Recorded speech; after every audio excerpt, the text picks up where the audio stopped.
The shock of rejection. Imagine waking up one morning, checking your phone, and realizing that love, something you believed was solid, has quietly turned into a question mark. Not through a fight. Not through a dramatic ending. Just one sentence that keeps repeating in your mind: his family doesn't accept you. This story begins right there. It is about love, marriage, family, and children. It is about standing at a crossroads and being asked, sometimes silently, would you fight for love, or would you walk away? And yes, it is also about English. Slow English. Real English. The kind you learn when life forces you to listen more carefully than ever before. 3 weeks ago, in the United States, my life looked stable from the outside. I had a partner. I had a family routine. I had children whose laughter filled the house. Everything appeared normal. But stability can disappear without changing anything you can see. One conversation is enough. One quiet rejection is enough. When his family rejected me, it was not loud or aggressive. There were no harsh words. No open conflict. It was calm, polite, and distant. That kind of rejection is the hardest, because your mind keeps trying to soften it. Maybe they need more time. Maybe I misunderstood. But your body already understands what your mind is still negotiating. Your chest tightens. Your shoulders tense. You feel smaller, even though nothing about you has physically changed. If you are learning English, you may recognize this feeling. You hear the language, but you don't feel included. You understand the words, but you don't feel seen. Psychology explains that social rejection activates the same areas of the brain as physical pain.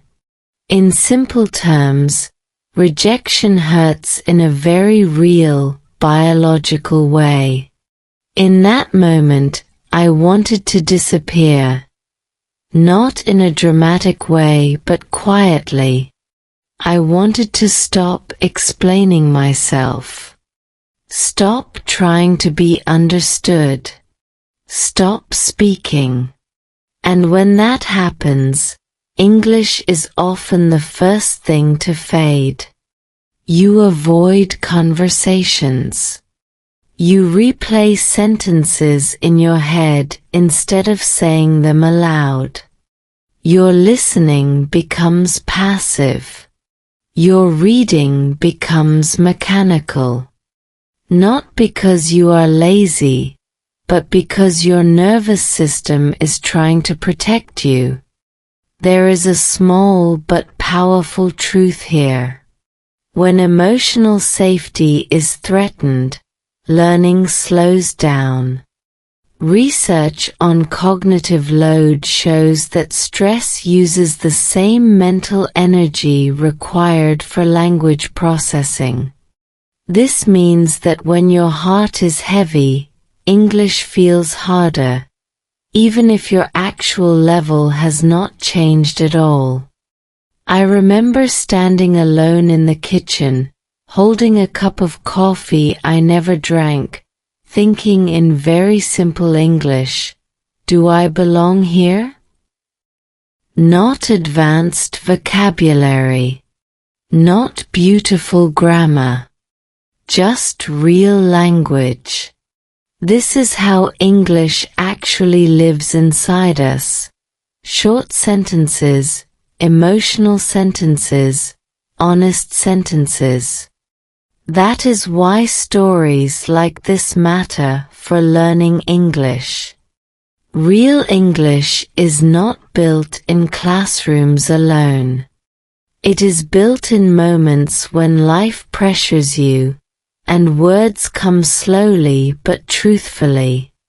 So in this first part, I want you to notice something about yourself. If you feel unmotivated to practice listening, reading, or speaking, it may not be a discipline problem. It may be a rejection wound, past or present. From family. From relationships. From life. Or even from yourself. Here is the quiet punchline. Your brain is not failing you. It is protecting you. And once you understand that, you can stop blaming yourself and begin learning again, gently and honestly. 3 weeks in America. 3 weeks can feel very short on a calendar, yet incredibly long inside your mind. Especially when every day forces you to translate more than just language. You translate tone, silence, distance. You translate looks at the dinner table. You translate what is said, and what is carefully not said. This part of the story lives inside those 3 weeks in the United States, where nothing exploded, but everything felt heavy. From the outside, life continued normally. School mornings. Grocery shopping. Cooking dinner. Children asking simple questions that deserve simple answers. But inside me, there was constant noise. Not English noise. Emotional noise. The kind that makes even basic listening feel tiring. If you have ever tried to practice English while stressed, you already know this truth. You can hear words clearly, yet they don't stay. You read sentences, but they slide away. This is not a language problem. This is a nervous system problem. Neuroscience explains it simply. When your brain senses uncertainty or threat, emotional or social, it prioritizes survival, not learning. The amygdala becomes more active, while areas responsible for memory and language processing receive less energy. In real-life English, this means your brain is busy protecting you, not teaching you new vocabulary. During those 3 weeks, I noticed my English shrinking. Not my ability, but my courage. I avoided longer conversations. I answered with short sentences. It's fine. I understand. No problem. These are useful English phrases, but they can also be hiding places. What made it harder was culture. In the US, politeness often sounds friendly, even when it carries rejection underneath. Smiles without warmth. Conversations without invitation. Everything correct, nothing close. If you are not confident in English, you start blaming yourself. Maybe I said something wrong. Maybe my accent bothered them. But often, the issue has nothing to do with grammar. Here is a grounding fact. Studies on second language anxiety show that fear of negative evaluation reduces speaking fluency more than lack of vocabulary. In simple terms, when you are afraid of being judged, your English sounds worse, even if your English is actually fine. At night, after the children slept, I practiced English differently. Not with apps. Not with lists. I replayed the day in my head and translated my feelings into very simple sentences. I feel unwelcome. I feel tired. I still love him. This kind of practice may look small, but it is powerful. Research on emotional labeling shows that naming emotions reduces stress and improves cognitive clarity. This is something you can do too. Take one moment from your day. Describe it in slow, simple English. No perfection. No correction. Just honesty. Your brain learns better when it feels safe. Those 3 weeks taught me something important. English is not separate from your life. It rises and falls with your emotions. When love feels uncertain, language feels fragile. When you feel supported, words come back. The quiet truth is this: you do not lose English when life gets hard. You temporarily protect yourself by using less of it. And that is not failure. That is human. So if you are in a season where listening feels tiring and speaking feels heavy, don't push harder. Slow down. Speak softer. Use fewer words, but real ones. That is how English survives difficult weeks. The punchline is gentle but clear. Language does not grow in pressure. It grows in safety. And sometimes, the bravest thing you can do for your English is to admit, this week is hard. Love under pressure. Love sounds simple when it belongs to only 2 people. But the moment family enters the room, love changes shape. It becomes heavier, louder in silence, more fragile under polite smiles. This part of the story begins when I realized our relationship was no longer just ours. It was being watched, evaluated, and quietly judged. In those 3 weeks, love felt like walking on a clean white floor with muddy shoes.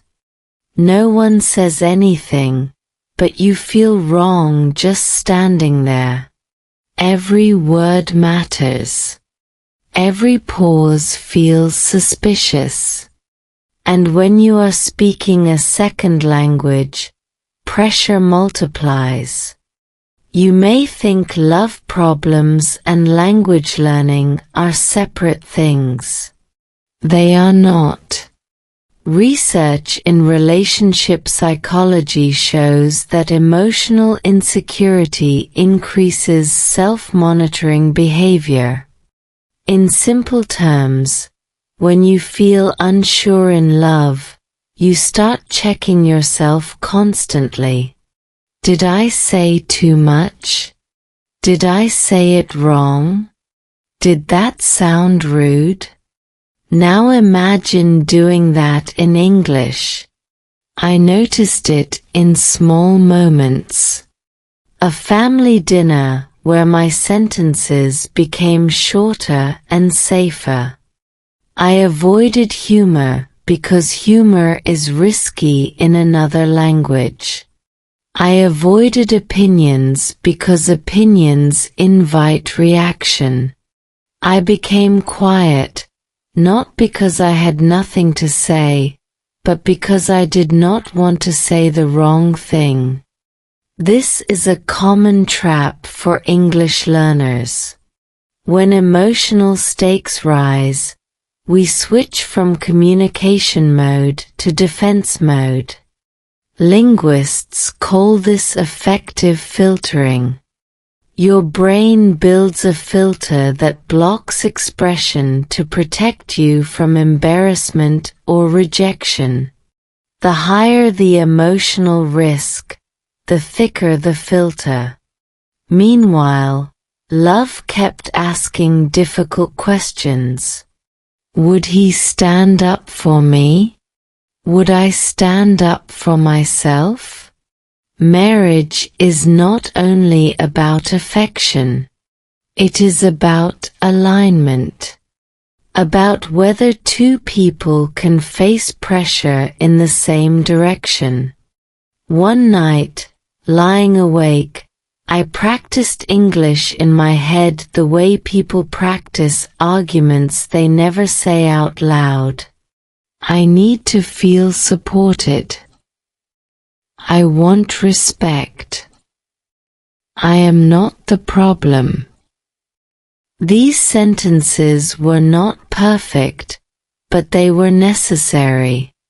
According to cognitive behavioral studies, rehearsing assertive language reduces anxiety and improves real-life communication outcomes. Here is something practical you can learn from this. If speaking English feels scary during emotional conflict, practice sentences you might need before you need them. Not fancy sentences. Survival sentences. Emotional sentences. Your brain learns safety through repetition. Love under pressure also reveals patterns. I noticed how easily I apologized, even when I had done nothing wrong. In English, apologies are easy to memorize. Sorry. My mistake. I didn't mean that. But overusing them trains your brain to associate English with submission instead of expression. This matters.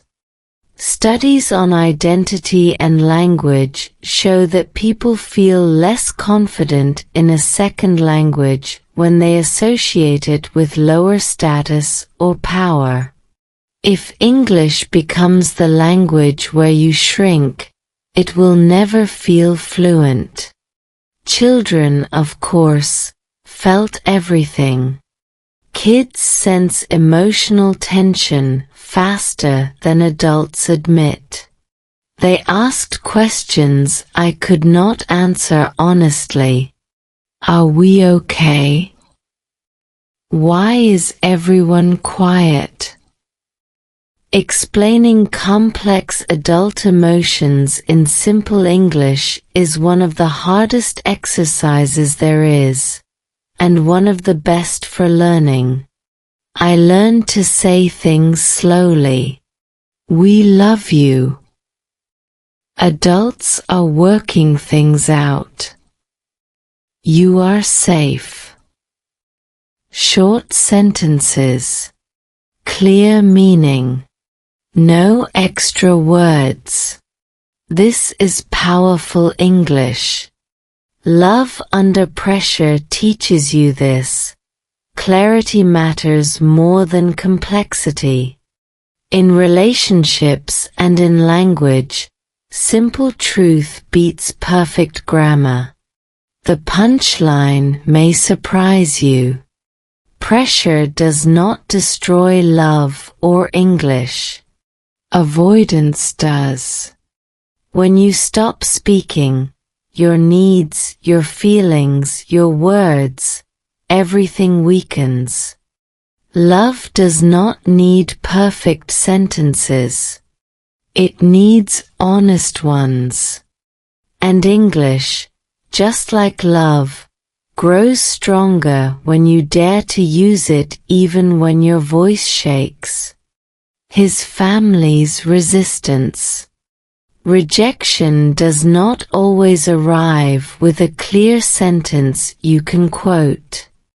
Sometimes it arrives as a feeling that slowly settles into your body. A pause that lasts too long. A smile that never reaches the eyes.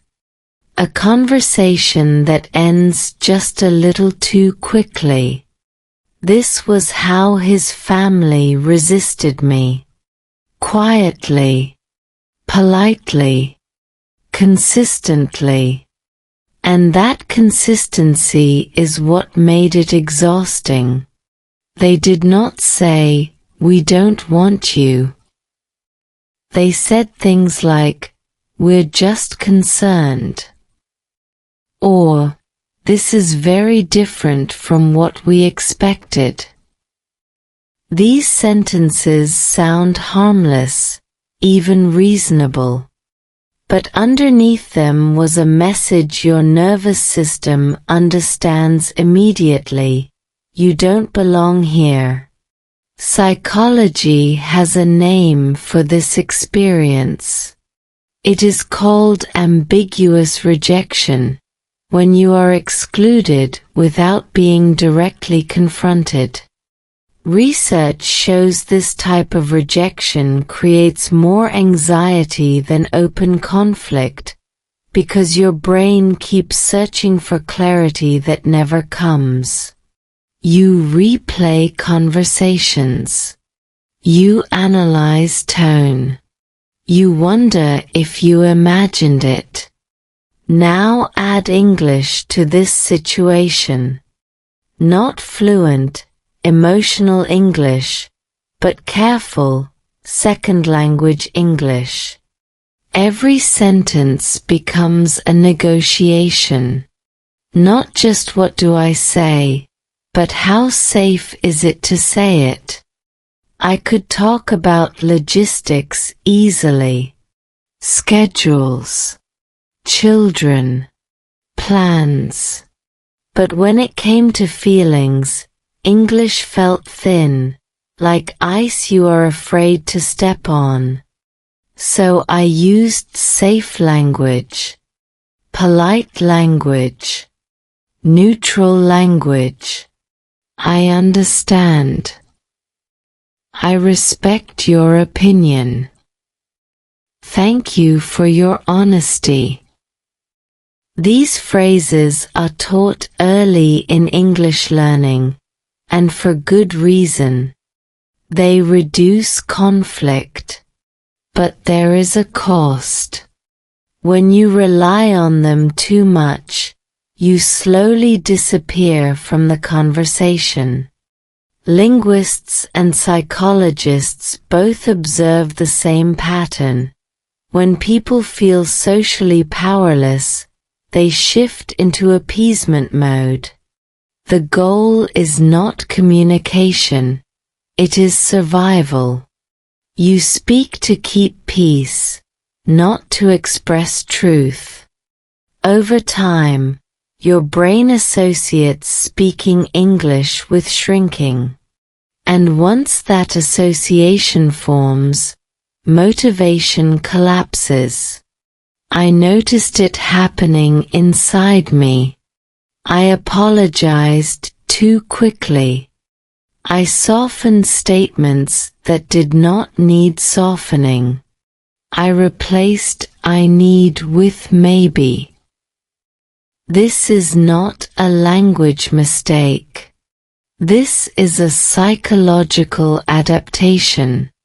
What made it worse was the quiet comparison. I compared myself to the image they wanted. Someone more familiar. Someone who sounded more confident. Someone who did not need to translate emotions into a second language. This kind of comparison activates internal attribution bias, the belief that rejection is caused by your personal inadequacy rather than external fear or rigidity. But here is the truth I slowly learned. Their resistance was not about my English. It was not about my culture. It was not even about me as a person. It was about disruption.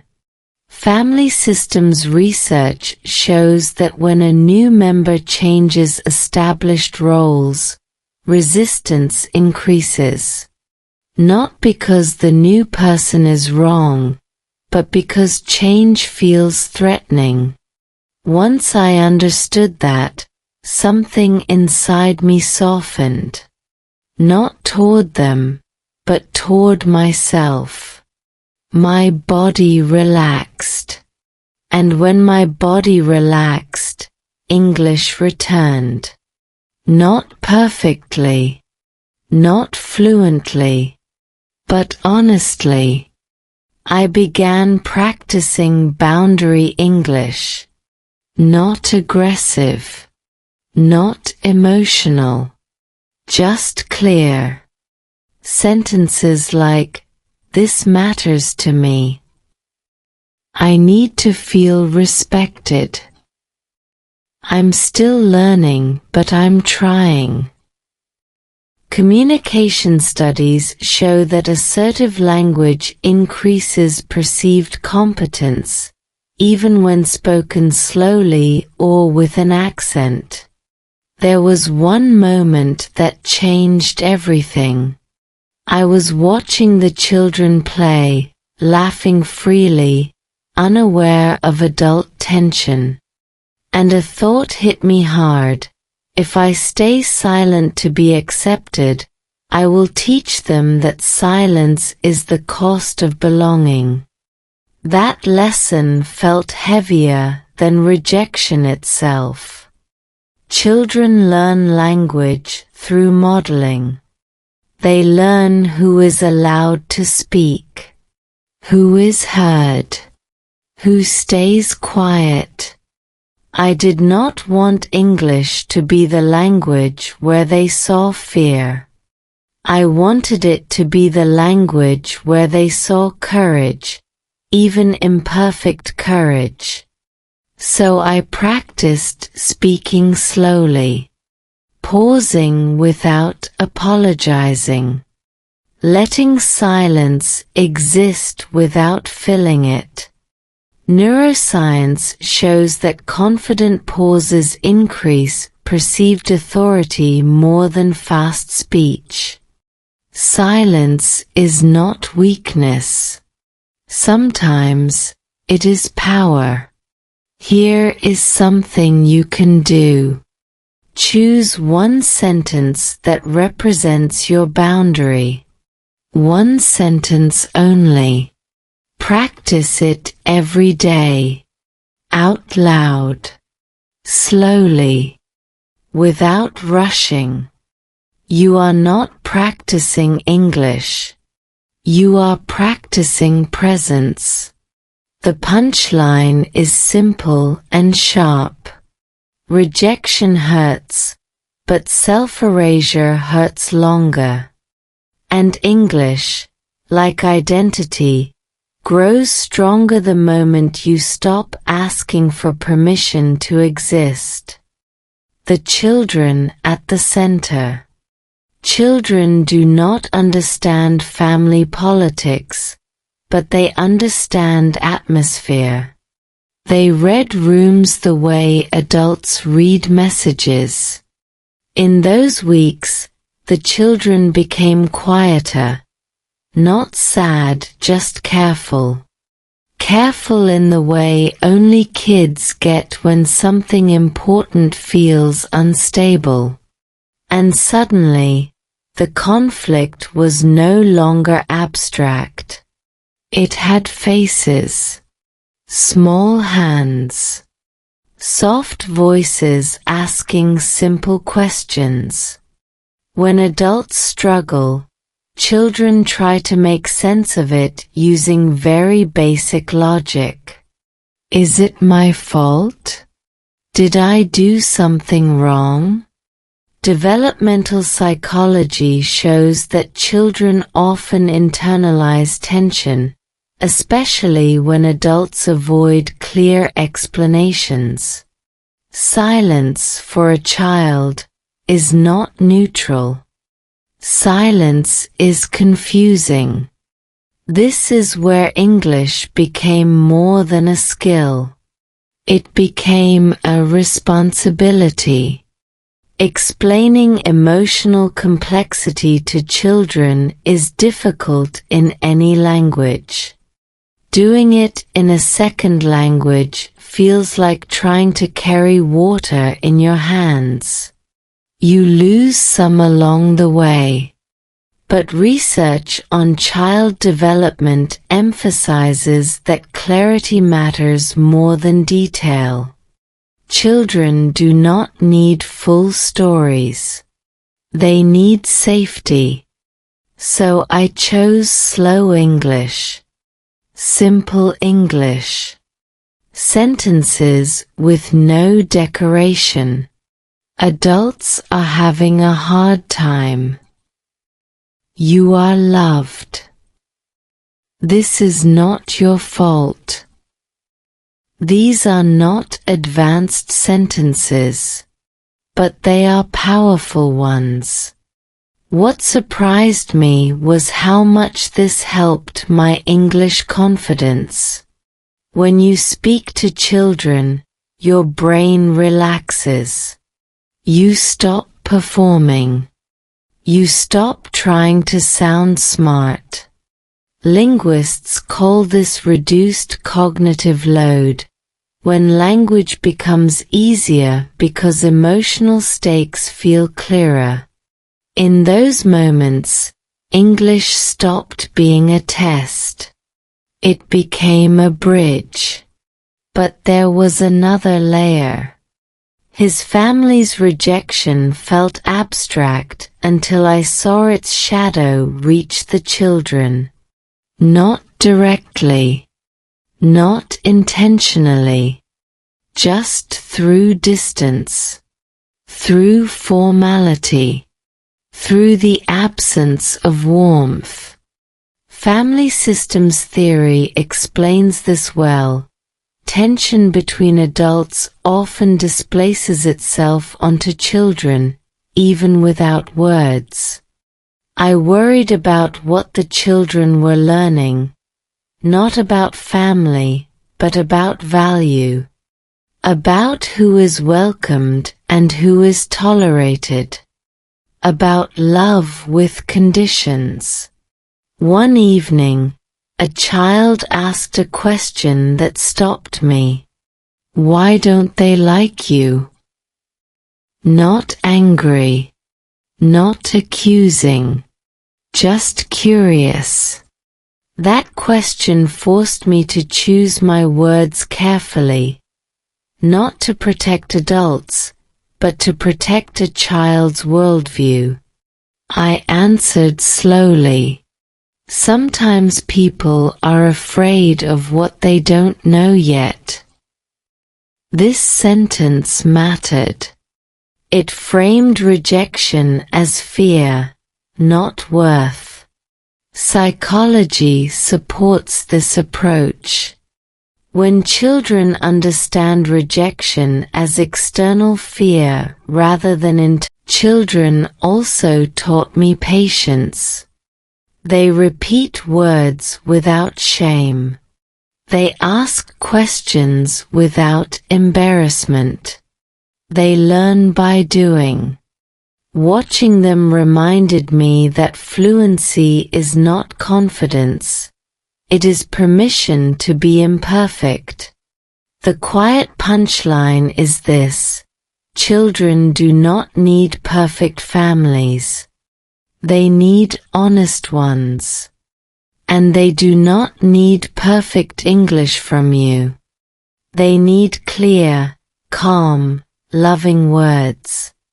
When you speak English to protect, to explain, to reassure, language stops being foreign.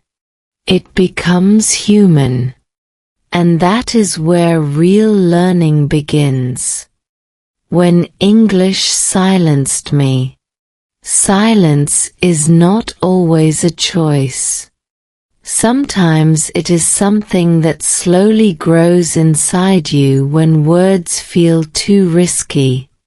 During those weeks, English did not disappear from my mind. It disappeared from my mouth. I still understood conversations. I still followed stories. But when it was time to speak, my voice hesitated, as if it needed permission that never arrived.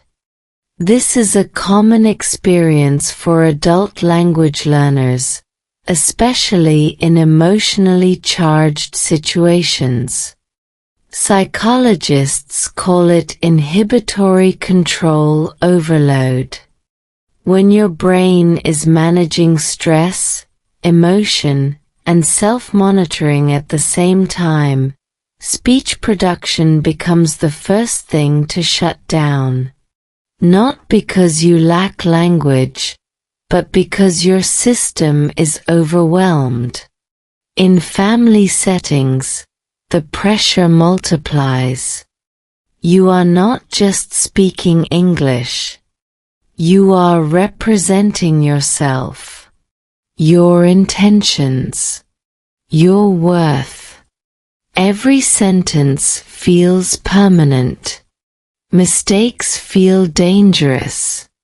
So your brain chooses silence as the safest option.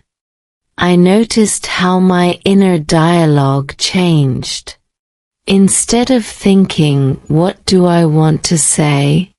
I thought, "What is safe to say?" This shift matters. Research on second language acquisition shows that learners who focus on avoidance rather than expression experience faster skill stagnation, even with high exposure. Silence also changes how others perceive you.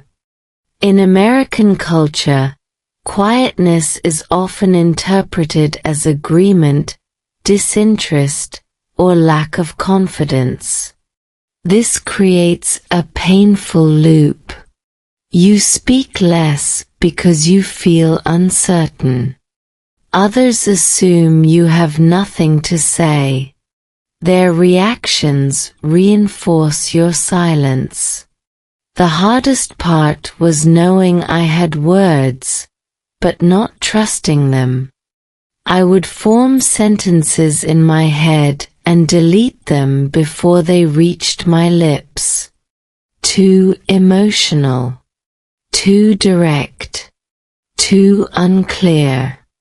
This internal editing drains energy.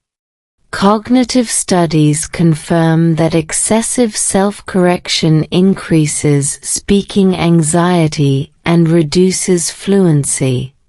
At night, when everyone slept, I spoke English out loud to no one. Not practicing pronunciation. Practicing courage. I said sentences slowly, without fixing them. I felt hurt today. I wanted support. I stayed quiet. These sentences were not for grammar. They were for reconnection. Here is a powerful but simple technique supported by psychology. Speak in low-stakes environments first. When your brain learns that speaking does not cause harm, it reopens access to language. This is called desensitization, and it is widely used to reduce anxiety. I also learned to separate meaning from performance. English does not have to sound confident to be valid. Studies on communication effectiveness show that clarity and sincerity matter more than speed or accent. Slowness, when intentional, increases listener comprehension. So I allowed myself to speak slowly, to pause, to breathe. Neuroscience shows that controlled breathing reduces amygdala activation, making speech easier. Silence between words is not failure, it is regulation. There was a moment when someone asked my opinion directly. My heart raced. My old habit was to deflect, smile, minimize. But instead, I used a simple sentence, "I need time to think." That sentence changed everything. It bought space. It protected my voice. If you are learning English, this sentence is gold. It signals competence, not weakness. Communication research confirms that delaying responses increases perceived thoughtfulness. Here is an exercise you can try. Choose 3 sentences that help you protect your speaking space. Let me think. I want to explain. Please listen. Practice them slowly. These are not fillers. They are tools. Silence can also be internalized. I noticed my motivation to practice English dropping.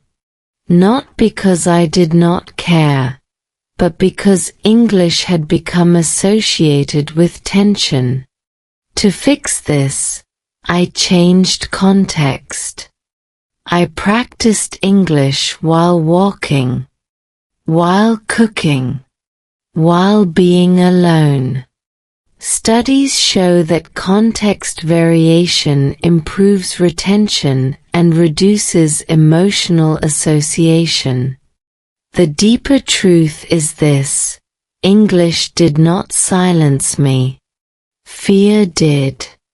English was just the stage where fear performed. The punchline is honest and hopeful.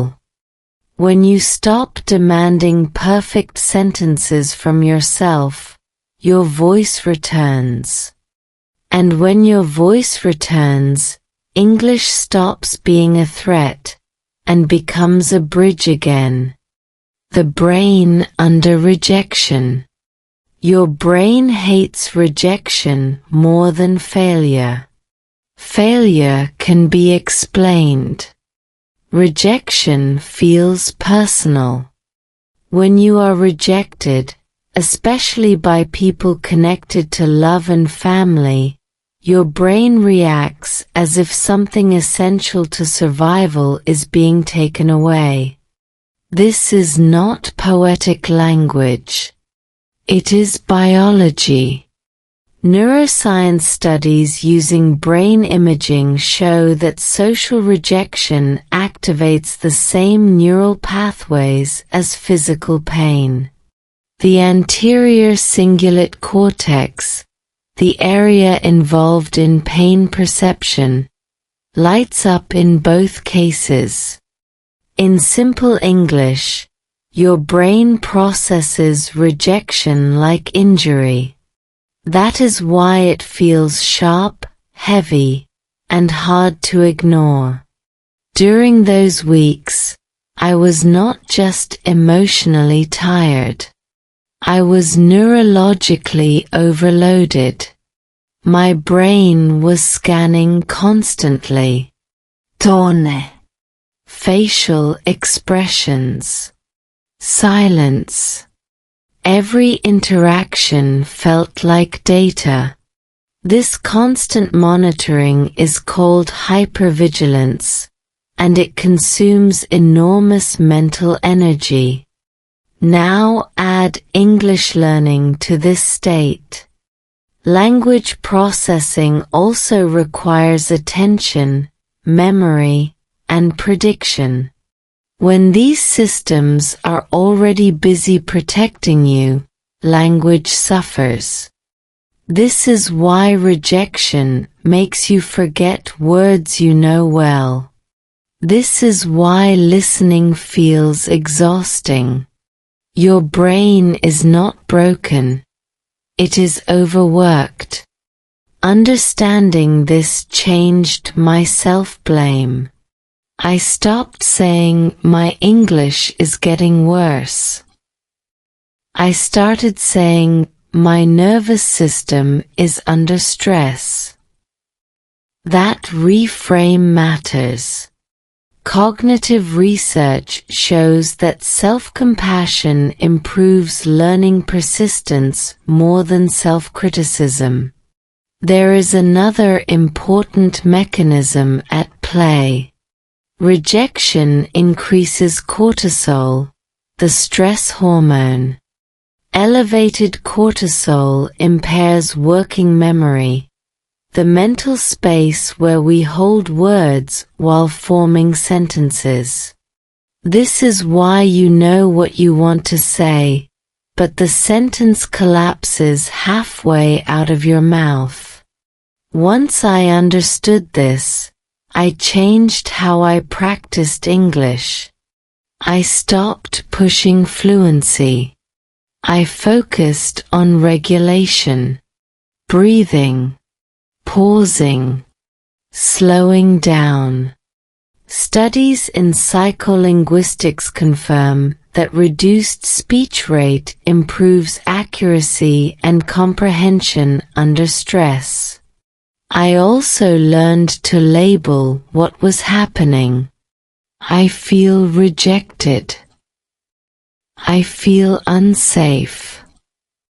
Emotional labeling activates the prefrontal cortex, which helps regulate stress responses. In plain terms, naming the feeling calms the brain. And a calm brain learns faster. Here is something practical you can do right now. When English feels heavy, say one sentence out loud that describes your emotional state. Not beautifully, not correctly, just truthfully. This resets your system more than repeating vocabulary lists. Rejection also creates negative prediction loops. Your brain starts expecting future rejection, so it limits expression to avoid pain. This is called avoidance conditioning. Over time, silence becomes automatic. Breaking this loop requires small, safe exposures. I practiced English in moments where rejection was impossible. Alone. With children. With myself. Low judgment. High safety. Exposure therapy research shows that repeated safe exposure rewires fear responses. Language anxiety works the same way. One night, I wrote a sentence and read it out loud. I am allowed to take up space. It sounded strange in English at first. but repetition made it real. Identity and language are linked. When you change one, the other follows. Another important insight: rejection narrows perspective. Your brain focuses on threat and loses nuance. English practice helps widen perspective again. Reading slow, emotional English stories activates empathy networks and reduces stress. This is why stories are powerful learning tools. This entire experience taught me something unexpected. My struggle with English was not a language problem. It was a stress problem wearing a language mask. Once I addressed the stress, English returned, not dramatically but steadily. Words came back. Confidence followed. Motivation returned without force. The punchline is both scientific and personal. You do not lose language when you are rejected. Your brain simply prioritizes survival over expression. And the moment it feels safe again, your voice will come back. Quietly, patiently, and stronger than before. The moment I almost quit. There is a very specific kind of exhaustion that does not come from doing too much, but from holding yourself together for too long. It feels quiet, heavy, invisible. This was the exhaustion that brought me to the edge of quitting. Not just English, but everything connected to it. Love, effort, explanation, hope. The moment did not look dramatic. No tears on the floor. No loud declaration. It happened on an ordinary afternoon, when I realized I was tired of translating myself. Translating emotions.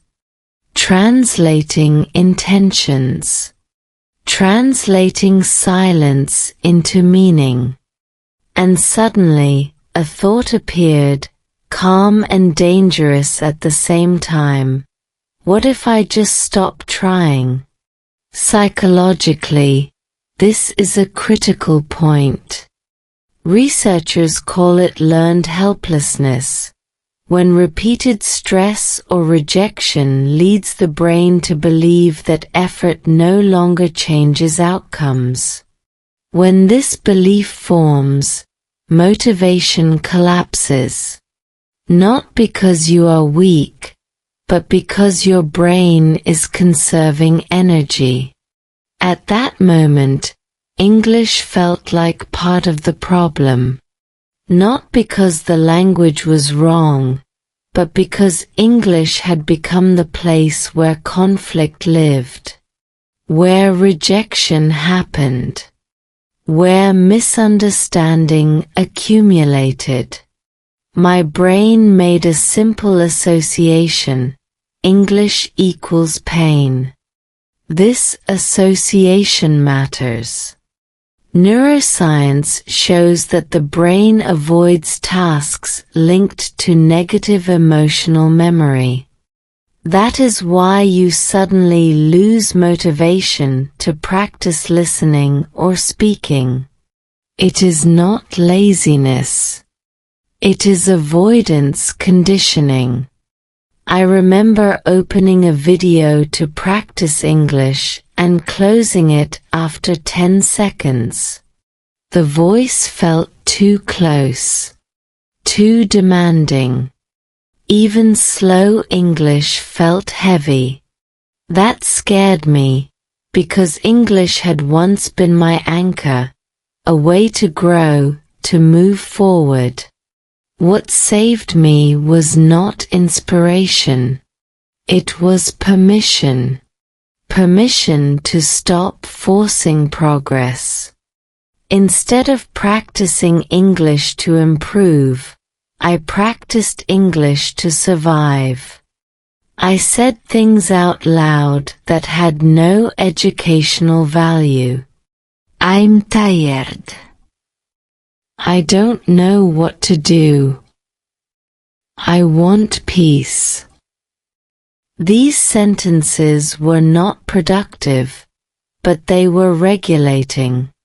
Psychology supports this approach. When people allow emotional processing before performance, motivation naturally returns. This is called self-determined recovery. You rest first. You move later. I also noticed something important. The desire to quit was not about English itself. It was about loneliness. About standing between two worlds, family expectations and personal truth, without a clear place to rest. Language was just the surface where this tension showed. So I stopped asking, how do I improve my English? I started asking, what does my nervous system need right now? Sometimes the answer was silence. Sometimes it was walking while listening to very slow audio. Sometimes it was reading the same paragraph again and again, not to understand it better, but to feel less alone. Studies on burnout show that recovery begins when people reconnect with meaning, not goals. Meaning comes before motivation. One small shift changed everything. I stopped measuring English by output, how much I spoke, how much I learned. I measured it by honesty. Did I use English to tell the truth today, even a small one? That question reframed the entire experience. Suddenly, one sentence was enough. One honest sentence counted as progress. I also allowed myself to imagine quitting, and noticed the relief was temporary. What stayed was emptiness. That told me something important. I did not want to quit. I wanted the pain to stop. Understanding that difference is crucial. Quitting feels attractive when pain is high. But relief without meaning does not last. Here is a practical lesson you can use. When you feel like quitting English, do not ask, should I quit? Ask, what am I protecting myself from right now? The answer will guide you better than motivation ever could. That moment of almost quitting taught me humility. Growth is not linear. Love is not constant. Language is not always accessible. And that is okay. The punchline is quiet but powerful. Wanting to quit does not mean you are done. It means something inside you needs care, not pressure. And when you give that care, slowly, honestly, English does not disappear. It waits. The conversation that changed everything. Change rarely arrives with a speech.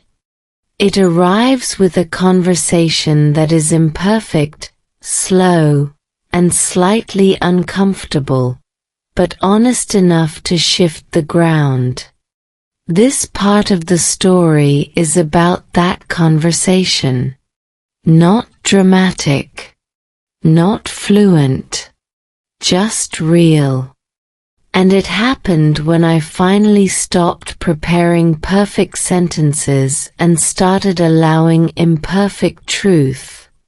The setting was ordinary. No special timing. No emotional music. Just two people sitting across from each other, both tired of guessing. I remember noticing my breath before my words. That mattered. Breathing slows the nervous system, and a calmer nervous system gives language a chance to exist. I started with a sentence I had practiced many times alone. I need to talk slowly. It was simple, but it changed the rhythm immediately. Communication research shows that setting pace expectations reduces pressure for both speaker and listener. Slowness became permission.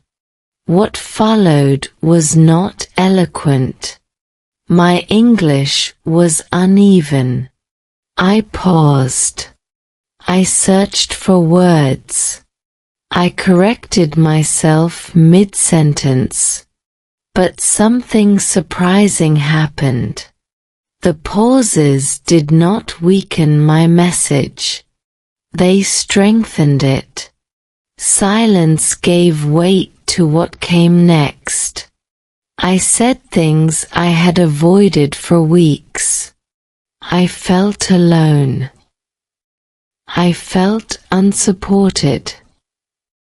I was afraid to speak. These sentences were short, emotional, and clear. Psychologists call this I-statement communication, and studies show it reduces defensiveness and increases empathy. Here is the key insight for English learners. Emotional clarity compensates for linguistic imperfection. When meaning is clear, listeners fill in the gaps. Your accent fades. Your grammar becomes secondary. At one point, I forgot a word and stopped. My old habit would have been to apologize and retreat. Instead, I said, "I don't know the word, but I'll explain." That sentence is powerful.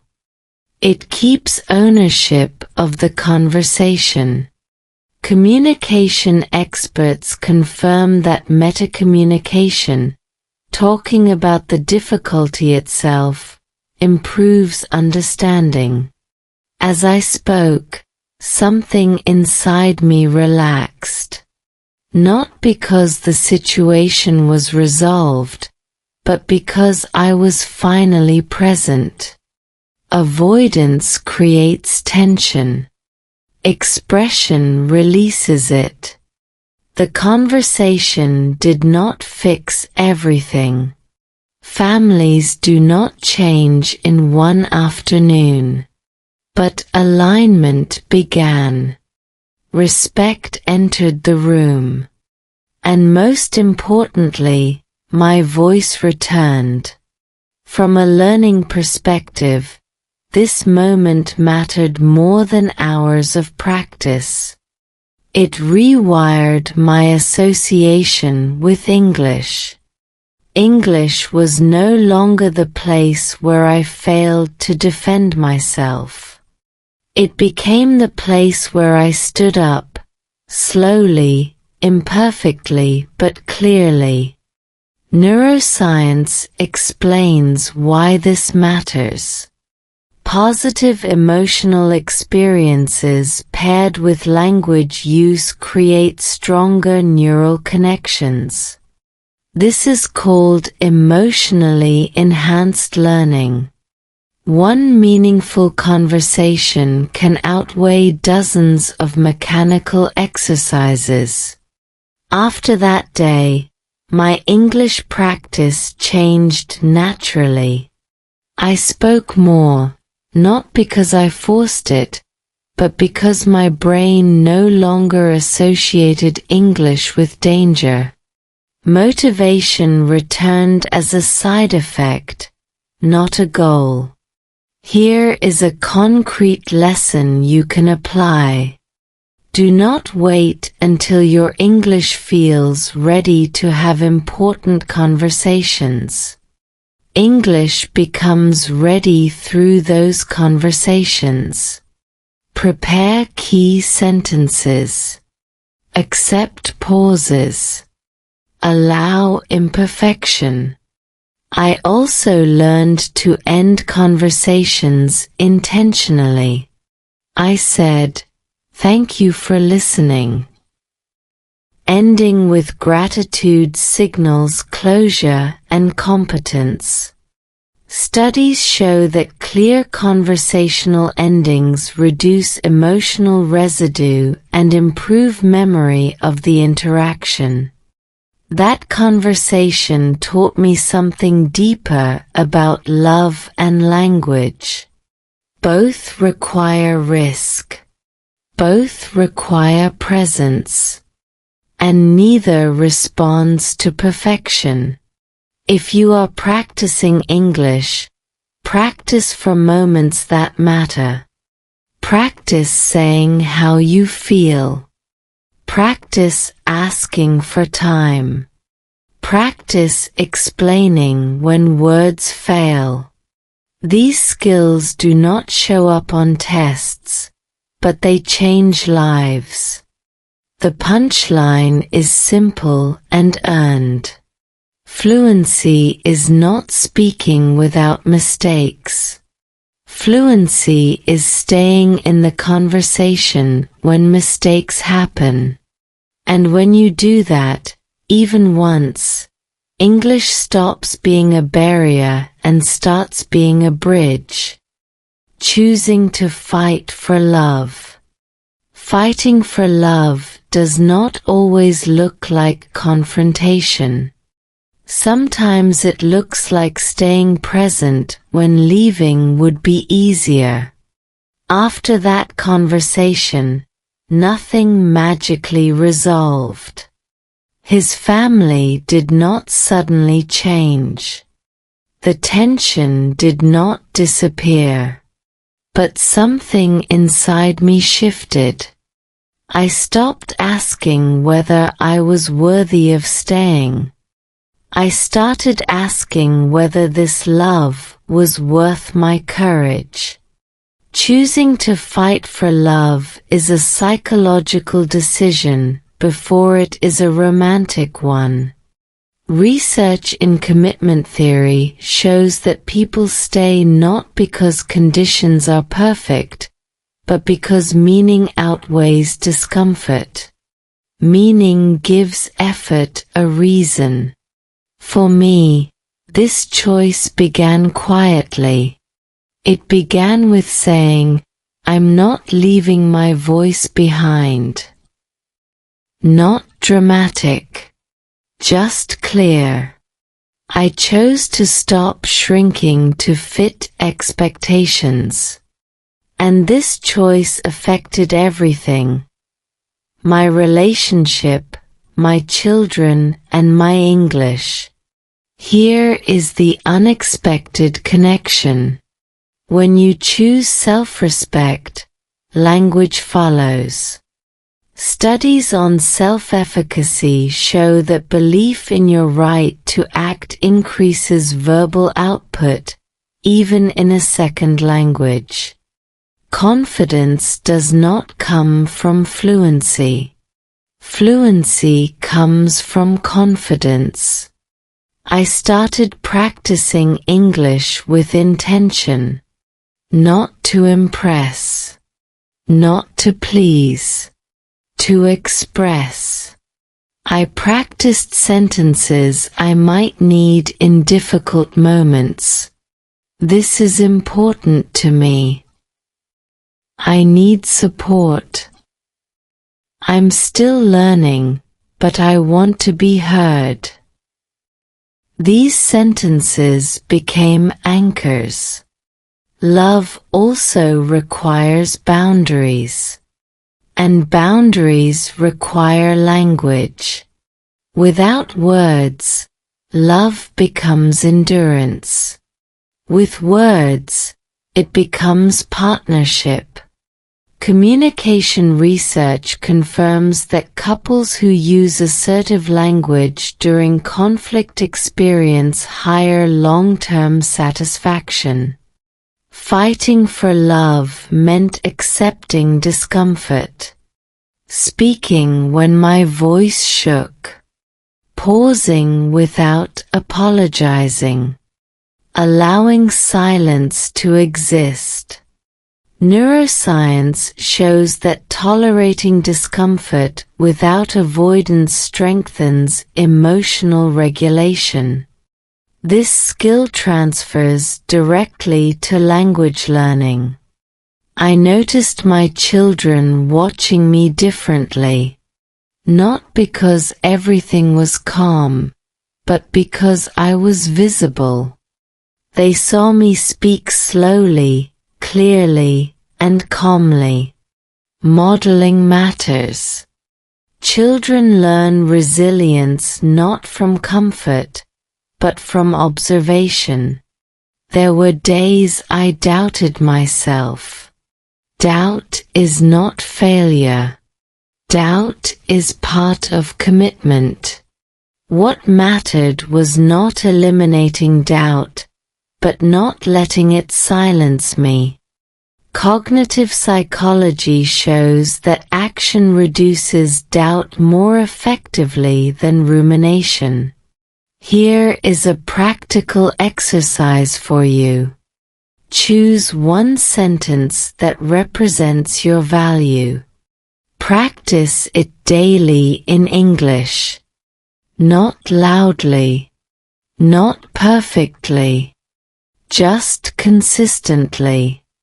Repetition builds neural familiarity, and familiarity reduces fear.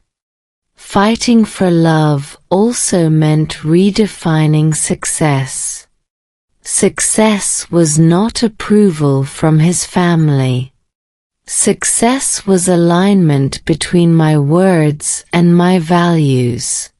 When those align, internal conflict decreases, and learning accelerates. One important shift happened. I stopped over-explaining. Over-explaining is a sign of seeking permission. Communication studies show that concise statements increase perceived authority. Fewer words. Clear meaning. English began to feel different in my body. Less tight. Less defensive. More grounded. Language lives in the body as much as in the mind. When your posture changes, your voice follows. This choice did not guarantee outcomes. Love is not a contract, but it restored integrity. And integrity is a powerful learning environment. The punchline is honest and steady. Fighting for love does not mean winning every battle. It means refusing to disappear. And when you refuse to disappear, your English, your confidence, and your sense of self grow together. Lessons for English learners. Stories teach what rules cannot. And this story, about love, family, rejection, and choice, ended up teaching me more about learning English than any textbook ever did. Not because it was easy, but because it was real. The first lesson is simple but uncomfortable. Motivation does not disappear without a reason. When you lose the desire to practice listening, reading, or speaking, something emotional is usually happening underneath. Research on adult learning shows that emotional safety is a prerequisite for sustained progress. Without it, discipline turns into exhaustion. So if English feels heavy, stop asking, "What's wrong with me?" Start asking, "What happened to me?" The second lesson is about slowness. We treat slow English as beginner English. That is a mistake. Slow English is regulated English. Studies in psycholinguistics show that reducing speech rate improves both comprehension and accuracy under stress. Slowness is not a lack of skill. It is a strategy. During those weeks, slow English allowed me to stay present. Short sentences, clear pauses, breathing between thoughts. This is how real communication works in difficult moments. The third lesson is about honesty. You do not need advanced vocabulary to express truth. I feel hurt. I feel unsure. I need time. These sentences are simple, but they are not weak. Cognitive research shows that emotional clarity reduces anxiety and increases listener empathy, even across language barriers. Another critical lesson is about context.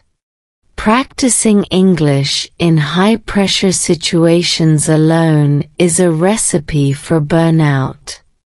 I learned to practice in safe environments, walking, cooking, talking to myself, talking to children. Language learning research confirms that low-pressure repetition builds fluency more effectively than forced performance. There is also a lesson about identity. Many learners unconsciously associate English with lower status, feeling smaller, less intelligent, less confident. This association blocks progress. Studies on bilingual identity show that reclaiming authority in a second language accelerates proficiency. How do you do that? By using English to set boundaries. By saying no. By saying what matters to you. English must become a language of agency, not just survival. Another lesson is about listening. Listening is not passive. It is emotional. When you listen to stories, especially slow, emotional stories, your brain activates mirror neurons, increasing empathy and retention. This is why story-based learning works so well. I stopped chasing perfect pronunciation. I focused on being understood. Communication effectiveness research shows that intelligibility matters far more than accent reduction. Your goal is connection, not imitation. Here is a practical framework you can use. Speak English daily. but speak small. One sentence that matters is enough. Read English slowly, but with feeling. Listen to voices that sound human, not mechanical. I also learned the power of repetition without shame. Children repeat words without embarrassment. Adults stop because of ego. Learning resumes when ego steps aside. One more lesson matters deeply. English progress is not linear. Emotional life is not linear. Expecting constant improvement is unrealistic. Plateaus are not failures. They are integration phases. This story also taught me something about courage. Courage is not loud. It is consistent. Speaking even when your voice shakes is courage. Listening even when it hurts is courage. The punchline is quiet but grounding. You do not learn English by becoming someone else. You learn English by becoming more of yourself. Slowly, honestly, and without apology. The question I leave with you. Every story needs an ending, but real life rarely gives us one that feels complete. What it gives us instead is a question. Quiet, persistent, and impossible to ignore. This story ends with that kind of question. Not mine, but yours.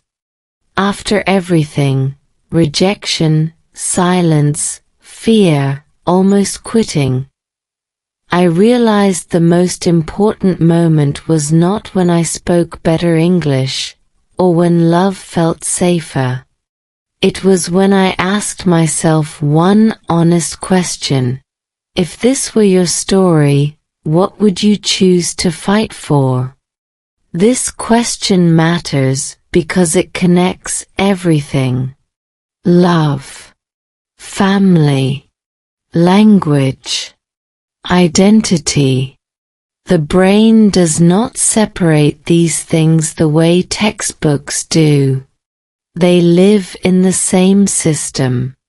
And when one is threatened, all the others react. Psychology tells us that meaning-driven decisions are more sustainable than emotion-driven ones. Emotions change quickly. Meaning holds steady. When you decide what matters to you, motivation reorganizes itself around that decision. For me, the answer was not simple. I did not choose to fight for approval. I did not choose to fight for comfort. I chose to fight for alignment between my voice and my values. That choice changed how I used English. English stopped being something I needed to prove myself with. It became something I used to show up. Slowly. Imperfectly. But honestly. Here is something research makes very clear. People persist through difficulty not because the difficulty disappears, but because they believe their effort has purpose. This applies to relationships and to language learning. So if you are listening to this story because you feel tired, rejected, or stuck, I want you to pause for a moment. Not to think about grammar. Not to think about fluency. But to ask yourself one question in very simple English. What am I fighting for? Your answer does not need to be big. It can be small. I want to feel confident. I want to speak without fear. I want my children to see me try. Small answers are powerful because they are reachable. Neuroscience supports this. The brain responds better to concrete, emotionally meaningful goals than abstract ones.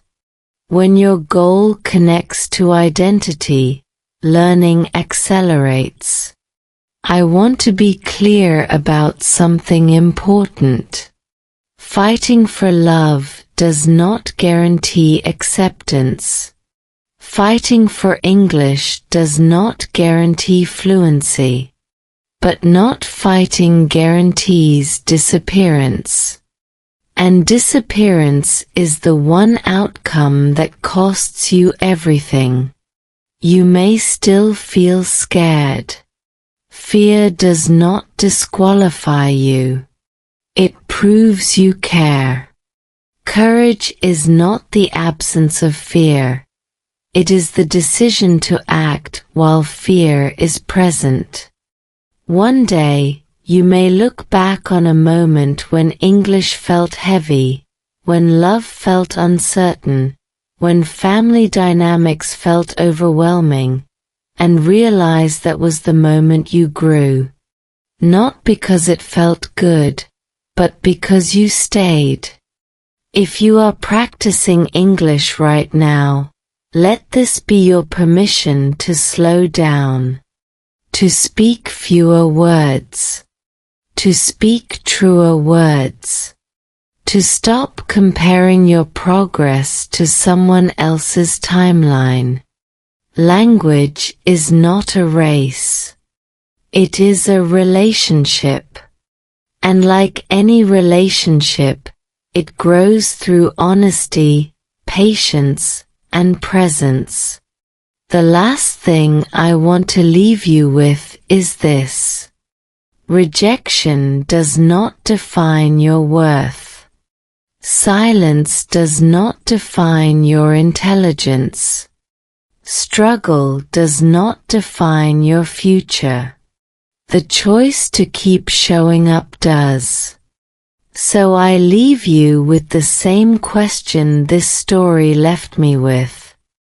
If love were tested like this, if your voice were challenged like this, would you fight for it? Your answer does not have to be spoken today. But when you are ready, English will be there waiting. This story does not end here, because maybe it was never only my story. Somewhere out there, someone is listening right now with a tight chest, a quiet fear, and a voice that feels smaller than it should. Maybe that person is you. And maybe this moment, this exact moment, is the one where something shifts. Not everything in life asks you to be perfect. Some moments only ask you to stay, to listen, to speak anyway, to choose not to disappear. If you have ever felt rejected, if English has ever made you feel small or invisible, if love has ever forced you to question your worth, then this story is not finished yet. Because the next chapter is not about fluency. It is not about approval. It is about whether you decide to keep going, even when your voice shakes. In the next video, I will share what happened after this moment. The part 1 almost didn't talk about. The consequences. The quiet changes. And the lesson that came much later than I expected. So before you leave, do one simple thing. Subscribe if you want real English learned through real life, not textbooks. Like this video if this story made you feel understood. Comment below, what would you fight for if your voice was tested like this? Your answer might help someone else feel less alone. And remember, you don't learn English to sound perfect. You learn it to be heard. See you in the next story.